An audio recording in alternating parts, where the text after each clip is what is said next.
Hello, everyone. This is Soul Collector. I'd like to thank you for joining me today in my first reading. Today's story is titled Cargo. Author E. Michael Lewis. Of the 900 people who died in the Jonestown Massacre, nearly a third of them were under the age of 18. This story is dedicated to the families who lost loved ones at Jonestown and to the servicemen and women who brought them home. November 1978. I dreamt of cargo. Thousands of crates filled the airplane's hold, made of the same unfinished pine, the kind that drives slivers through work gloves. They were stamped with unknowable numbers and bizarre acronyms that glowed fiercely with the dim light. They were supposed to be Jeep tires, but some were as large as a house, while others were as small as a spark plug.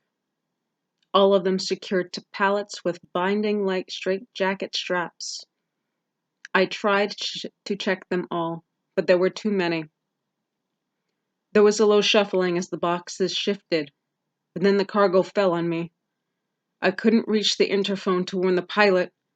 The cargo pressed down on me with 1,000 sharp little fingers as the plane rolled, crashing the life out of me, even as we dived, even as we crashed.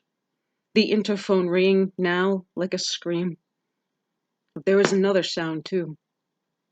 From inside the crate next to my ear, something struggled inside the box. Something sodden and defiled. Something I didn't want to see. Something that wanted out. It changed to the sound of a clipboard rapping on the middle frame of my crew house bunk. My eyes shot open. The airman, new in country by the sweat lining his collar, stood over me, holding the clipboard between us, trying to decide if I was the type to rip off his head for just doing his job. "Tech Sergeant Davis," he said. "They need you on the flight line right now." I sat up and stretched. He handed me the clipboard and attached manifest. A knockdown HU-53 with flight crew, mechanics, and medical support personnel bound for somewhere new. Tamari Airport? It's outside Georgetown, Guyana. When I looked blank, he went on. It's a former British colony. Tamari used to be Atkinson Air Force Base. What's the mission? Some kind of mass med-evac of ex-parts from somewhere called Jonestown. Americans in trouble. I'd spent a good part of my Air Force career flying Americans out of the trouble. That being said, flying Americans out of trouble was a hell of a lot more satisfying than hauling Jeep tires. I thanked him and hurried into a clean flight suit. I was looking forward to another Panamanian Thanksgiving at Howard Air Force Base. 85-degree weather, turkey and stuffing from the mess hall, football on Armed Forces radio, and enough time out of flight rotation to get good and drunk. The inbound hop of the Philippines went by numbers, and both passengers and cargo were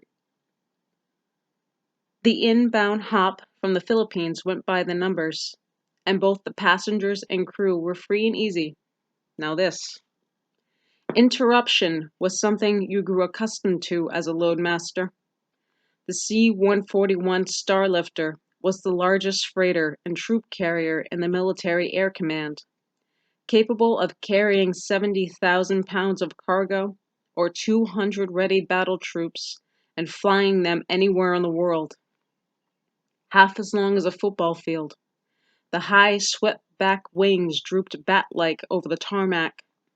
With an unswept T-tail, pedal doors, and a built-in cargo ramp, the Starlifter was unmatched when it came to moving cargo. Part stewardess and part moving man, my job as a loadmaster was to pack it as tight and safe as possible. With everything on board and my weight and balance sheets complete, The same airman found me cussing out the Panamanian ground crew for leaving a scuff mark on the airframe.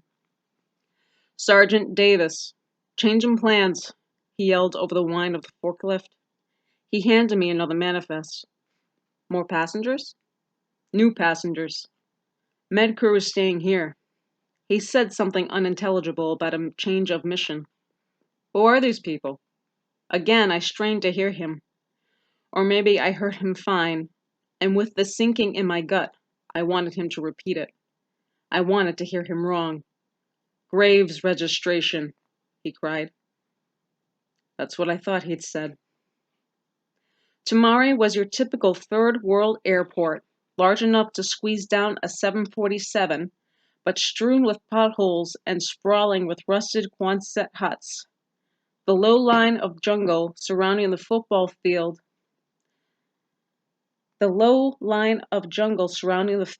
looked as if it had been beaten back only an hour before.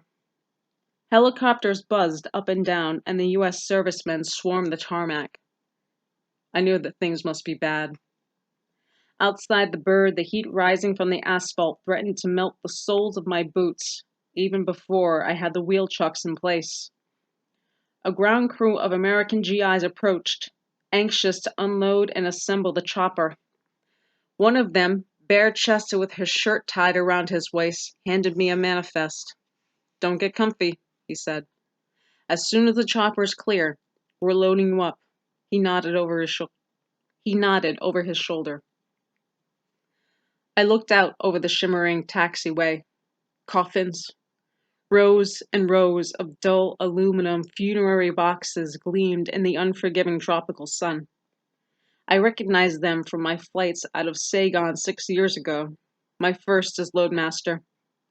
Maybe my insides did a little flip because I had no rest, or maybe it was because I hadn't carried a stiff in years. Still, I swallowed hard.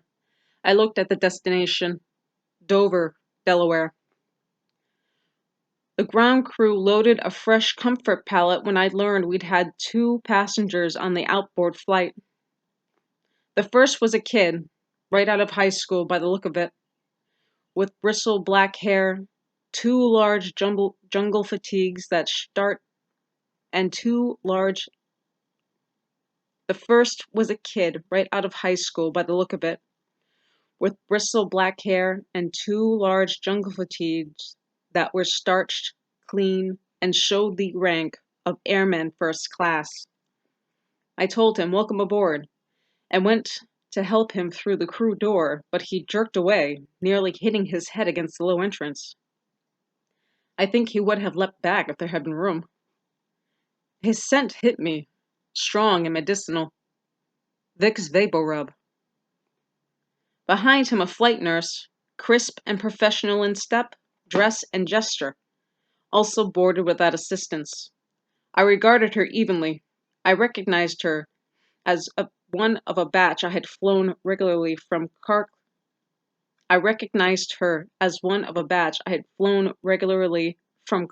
in the Philippines to Dag Nag and back again in my early years. The steel-eyed, silver-haired lieutenant.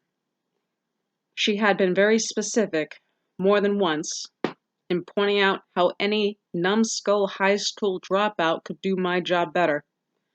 The name on her uniform read Pembry.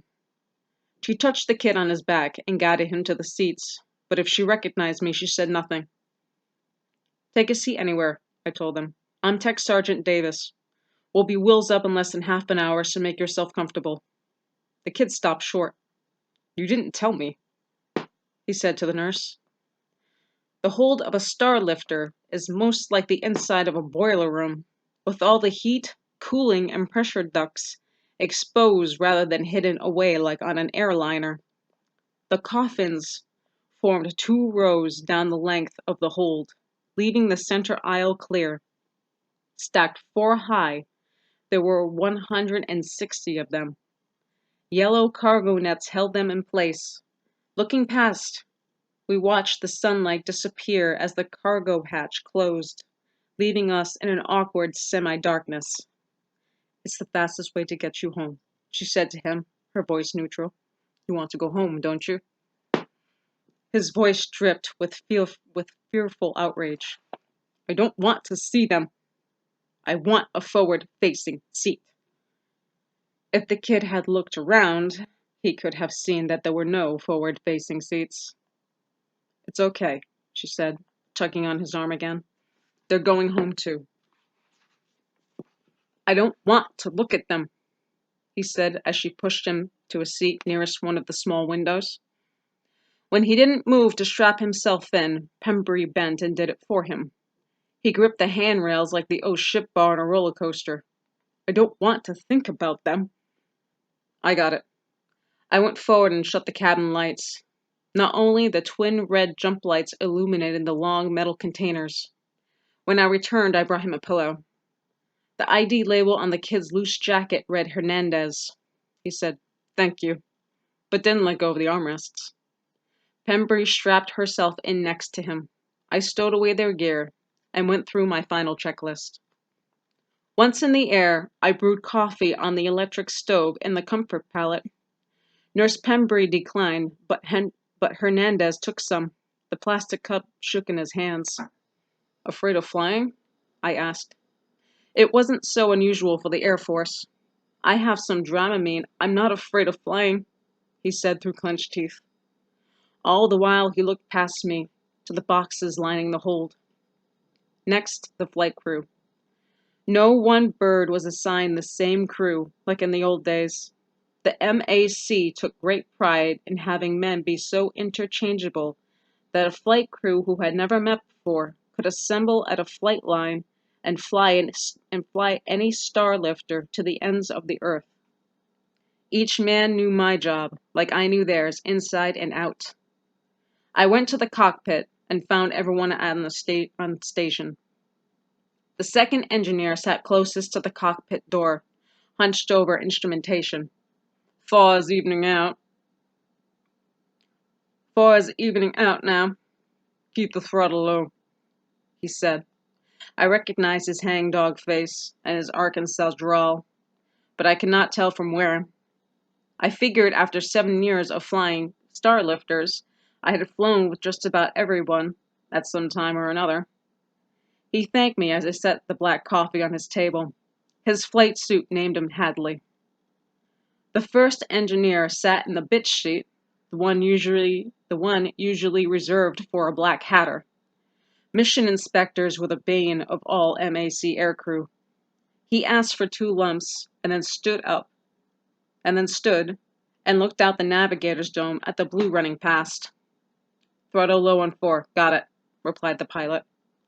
He was the designated aircraft commander, but he and the co-pilot were such typical flight jocks that they could have been the same person. They took their coffee with 2 creams each. We're trying to outfly some clear air turbulence, but it won't be easy. Tell our passengers to expect some weather. Will do, sir. Anything else? Thank you, Loadmaster Davis, that's all. Yes, sir. Finally, time to relax. I went to have a horizontal moment in the crew berth. I saw Pembury snooping around the comfort pallet. Anything I can help you with? An extra blanket? I pulled one from the storage cabinet between the cooking station and the latrine and gritted my teeth. Anything else? No, she said, pulling a piece of imaginary lint from the wool. We've flown together before, you know. Have we? She raised an eyebrow. I probably ought to apologize. No need, ma'am, I said. I dodged around her and opened the fridge.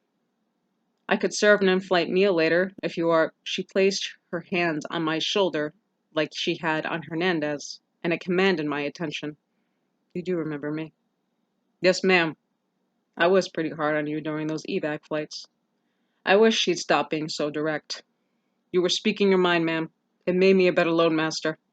Still, ma'am, there's no need. Why can't women figure out that apologies only make things worse? Very well. The hardness of her face melted into sincerity, and suddenly it occurred to me that she wanted to talk. How's your patient? Resting. Pembury tried to act casual, but I knew she wanted to say more. What's his problem? He was one of the first to arrive. she said. And the first to leave.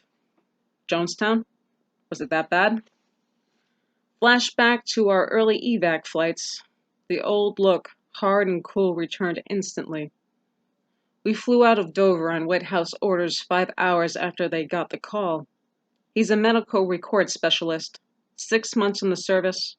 He's never been anywhere before, never seen a day of trauma in his life.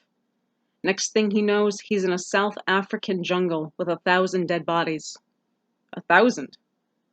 Count's not in yet, but it's headed that way. She brushed the back of her hand against her cheek. So many kids. Kids. Whole families. They all drink poison.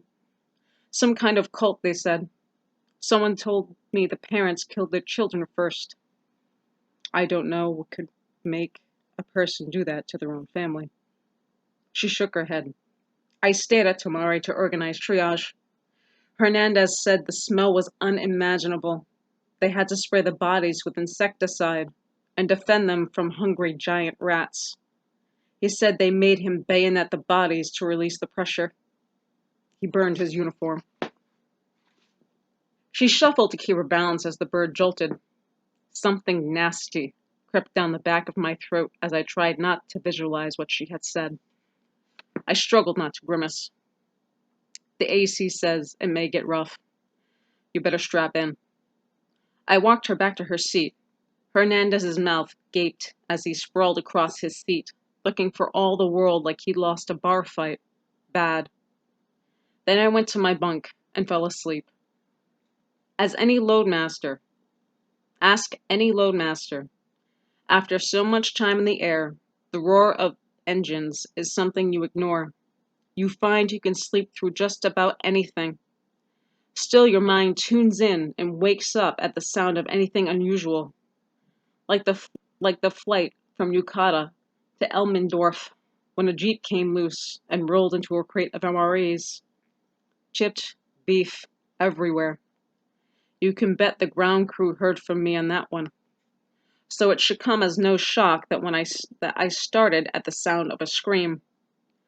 On my feet, out of the bunk, and past the comfort pallet before I could think. Then I saw Pembry. She was out of her seat and in front of Hernandez, dodging his flailing arms, speaking calmly and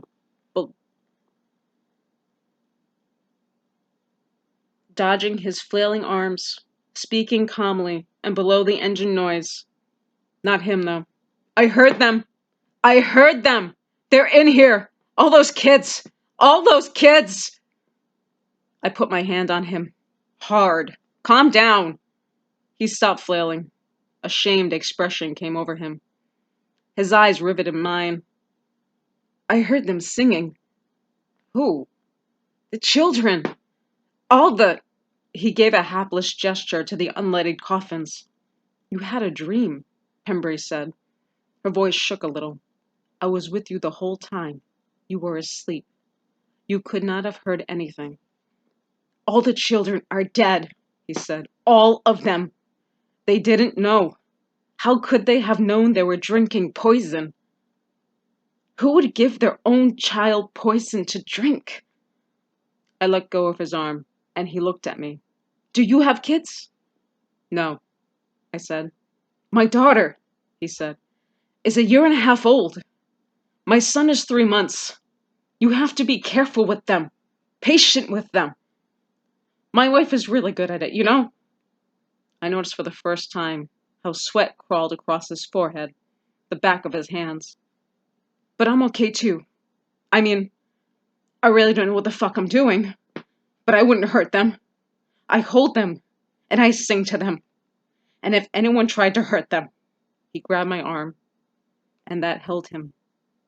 Who would give their child poison? It wasn't your fault, I told him. They didn't know it was poison. They still don't. He pulled me closer and said into my ear, I heard them singing. I'll be damned if the words he spoke didn't make my spine shiver. I'll go check it out, I told him as I grabbed the flashlight off the wall and started down the center aisle. There was a practical reason for checking out the noise. As a loadmaster, I knew that an unusual sound meant trouble. I heard a story about how an aircrew kept hearing the sound of a cat meowing from somewhere in the hold. The loadmaster couldn't find it, but figured it'd turn up when they offloaded the cargo. Turns out the meowing was a weakened load brace that buckled when the wheels touched the runway, freeing 3 tons of explosive ordnance and making the landing very interesting. Strange noises meant trouble, and I'd have been a fool not to look into it. I checked all the buckles and netting as I went, stooping and listening, checking for signs of shifting, fraying straps, something out of the ordinary. I went up one side and down the other, even checking the cargo doors. Nothing. Everything was sound. My usual best work. I checked all the buckles and netting as I went. I walked up the aisle to face them. Hernandez wept, head in his hands. Pembry rubbed his back with one hand as she sat next to him, like my mother had done to me. All clear, Hernandez. I put the flashlight back on the wall. Thanks, Pembry replied for him. Then said to me, I gave him a volume. He should quiet down now. Just a safety check, I told her. Now both of you get some sleep. I went back to my bunk to find it occupied by Hadley, the second engineer. I took the one below him, but couldn't fall asleep right away. I tried to keep my mind away from the reason that the coffins were on my bird in the first place. Cargo was the euphemism. From blood plasma to high explosive to Secret Service limousines to gold bullion. You packed it and hauled it because it was your job. That was all. And anything that could be done to speed you on your way was important. Just cargo, I thought. But whole families that killed themselves. I was glad to get them the hell out of the jungle, back to their families. But the medics who got there first, all the guys on the ground, even my crew, we were too late to do any more than that. I was interested in having kids, in a vague, unsettled sort of way, and it pissed me off to hear about anyone harming them. But these parents did it willingly. Didn't they? I couldn't relax. I found an old copy of the New York Times folded on the bunk. Peace in the Middle East in our lifetimes, it read. Next to the article was a picture of President Carter and Anwar Sadat shaking hands. I was just about to drift off when I heard Hernandez cry out again. I dragged my ass up. Pembry stood with her hands clutched over her mouth. I thought Hernandez had hit her, so I went to her and peeled her hands away, looking for damage. There was none. Looking over her shoulder, I could see Hernandez riveted to his seat, eyes glued to the darkness like reverse color television. What happened? Did he hit you? He heard it again, she stammered as one hand rose to her face again. You ought to check it out again. You ought to go check. The pitch of the plane shifted, and she fell into me a little, and as I steadied myself by grabbing her elbow, she collapsed against me. I met her gaze matter-of-factly. She looked away. What happened? I asked. I heard it too, Pembry said. My eyes went to the aisle of shadow. Just now? Yes. Was it like he said? Children singing? I realized I was on the verge of shaking her. Were we both going crazy? Children playing, she said. Like playground noise, you know? Kids playing. I racked my brain for some object, or some collection of objects, that when stuffed into a C-141 Starlifter and flown 39,000 feet over the Caribbean, would make a sound like children playing. Hernandez shifted his position, and we both brought our attention to bear on him. He smiled a defeated smile and said to us, I told you. I'll check it out, I told him. Let them play, Hernandez said. They just want to play. Isn't that what you wanted to do as a kid? I remembered my childhood like a jolt. Endless summers and bike rides and skinned knees, and coming home at dusk to my mother saying, "Look how dirty you are." I wondered if the recovery crews washed the bodies before they put them in the coffins. "I'll find out what it is," I told them. I went and got the flashlight again. "Stay put." I used the darkness to close off my sight, give me more to hear. The turbulence had subsided by then, and I used my flashlight only to avoid tripping on the cargo netting. I listened for anything new or unusual. It wasn't one thing. It had to be a combination. Noises like that didn't just stop and start again. A fuel leak? A stowaway? The thought of a snake or some other jungle beast lurking inside those metal boxes heightened my whole state of being and brought back my dream. Near the cargo doors, I shut off my light and listened. Pressurized air. 4 Pratt& Whitney turbofan engines. Fracture rattles. Cargo straps flapping. And then something. Something came in sharp after a moment. At first dull and sweeping, like the noise from the back of a cave, but then pure and unbident, like the sounds to a surprised eavesdropper. Children laughing, like at grade school. I opened my eyes and flashed my light around the silver crates. I found them weighted, huddled with me, almost expectant. Children, I thought, just children. I ran past Hernandez and Pembry to the comfort pallet. I can't tell you what they saw in my face, but if it was anything like what I saw in the little mirror above the latrine sink, I would have at once been terrified and redeemed. I looked from the mirror to the telephone. Any problem with the cargo should be reported immediately. Procedure demanded it. But what could I tell the AC? I had an urge to drop it all. Just eject the coffins and call it a day. If I told him there was a fire in the hold, we would drop below 10,000 feet so I could blow the bolts and send the whole load to the bottom of the Gulf of Mexico. No questions asked. I stopped then, straightened up, tried to think. Children, I thought. Not monsters, not demons. Just the sounds of children playing. Nothing that will get you. Nothing that can get you. I tossed off the shiver that ran through my body and decided to get some help. At the bunk, I found Hadley still asleep. A dog-eared copy of a paperback showing 2 women locked in a passionate embrace lay like a tent on his chest. I shook his arm, and he sat up. Neither of us said anything for a moment. He rubbed his face with one hand and yawned.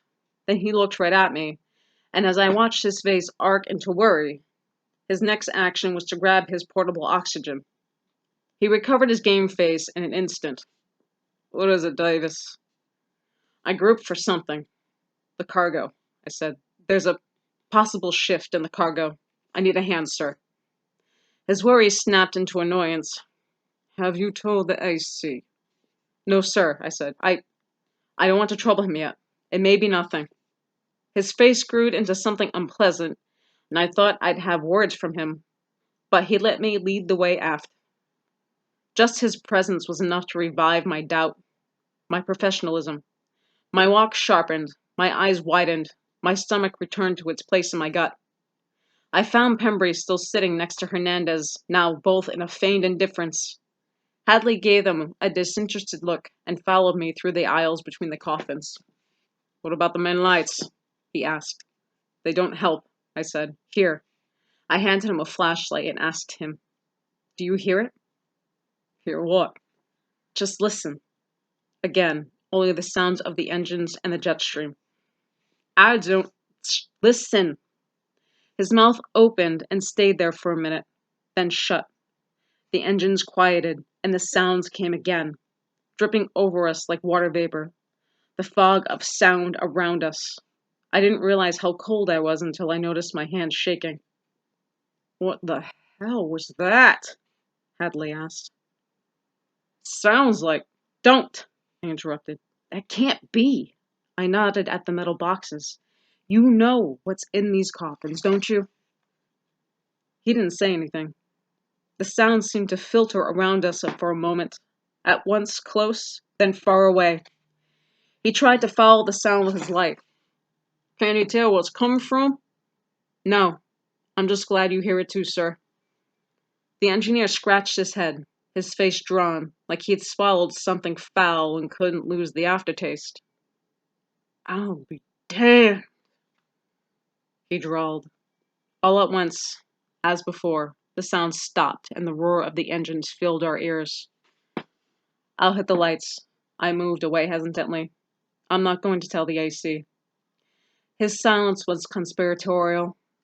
As I rejoined him, I found him examining a particular row of coffins through the netting. You need to conduct a search, he said dully. I didn't respond. I'd done mid-cargo searches before, but never like this. Not even on the bodies of servicemen. If everything Pembry said was true, I couldn't think of anything worse than opening one of these caskets. We both started at the next sound. Imagine a wet tennis ball. Now imagine the sound a wet tennis ball makes when it hits the court. A sort of dull whack. Like a bird striking the fuselage. It sounded again, and this time I could hear it inside the hold. Then, after a buffet of turbulence, the thump sounded again. It came clearly from a coffin at Hadley's feet. Not a serious problem, his face tried to say. We just imagined it. A noise from a coffin can't bring a plane down, his face said. There's no such thing as ghosts. Sir? We need to see, he said. Blood pooled in my stomach again. See, he had said. I didn't want to see. Go get the horn, tell the AC to avoid the chop, he said. I knew at that moment he was going to help me. He didn't want to, but he was going to do it anyway. What are you going to do? Pembry asked. She stood by as I removed the cargo netting from the row of caskets while the engineer undid the individual straps around that one certain row. Hernandez's slip had bowed, the downers having finally taken effect. We have to examine the cargo, I stated matter-of-factly. The flight may have caused the load to become unbalanced. She grabbed my arm as I went by. Was that all it was? A shifting load? There was a touch of desperation in her question. Tell me I imagined it, the look on her face said. Tell me and I'll believe you and I'll go get some sleep. We think so, I nodded. Her shoulders dropped and her face peeled in a smile too broad to be real. Thank God. I thought I was going crazy. I patted her shoulder. Strap in and get some rest, I told her. She did.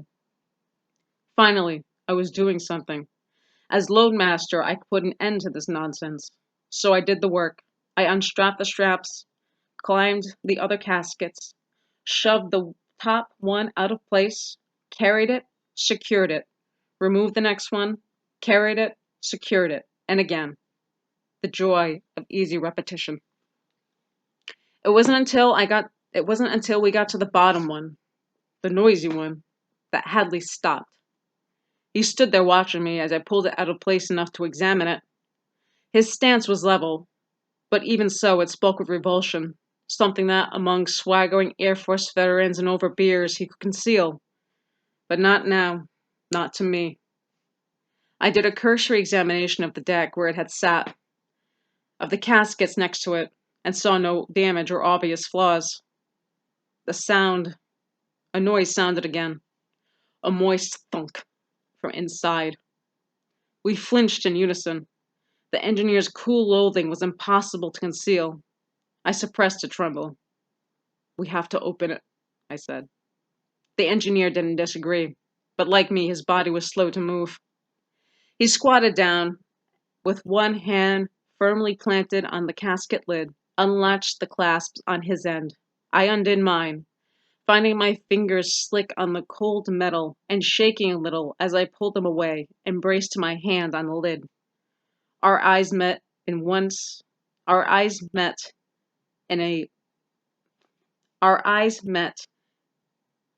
moment that held the last of our resolve. Together, we opened the casket. The fresh smell. First, the smell. A mash of rotten fruit, antiseptic and formaldehyde wrapped in plastic with dung and sulfur. It stung our nostrils as it filled the hold. The overhead lights illuminated two shiny black body bags, slick with condensation and waste. I knew these would be the bodies of children, but it awed me, hurt me. One bag lay unevenly concealing the other, and I understood at once that there was more than one child in it. My eyes skimmed the juice-soaked plastic, picking out the contour of an arm, the trace of a profile, a shape coiled near the bottom seam, away from the rest. It was the size of a baby. Then the plane shivered like a frightened pony, and the top bag slid away to reveal a young girl, 8 or 9 at the most, half in, half out of the bag, wedged like a mad contortionist in the corner, her swollen body showing stab wounds from the bayonets had bloated again. Her twisted limbs were now as thick as tree trunks. The pigment-bearing skin had peeled away everywhere but her face, which was as pure and as innocent as any cherub in heaven. Her face was what really drove it home, what really hurt me. Her sweet face. My hand fixed itself on the casket edge in painful witness, but I dared not remove it. Something caught in my throat, and I forced it back down. A lone fly, fat and glistening, crawled from inside the bag and flew lazily towards Hadley. He rose slowly to his feet and braced himself as if against a body blow. He watched it rise and flint a clumsy path. He watched it rise and flint a clumsy path through the air.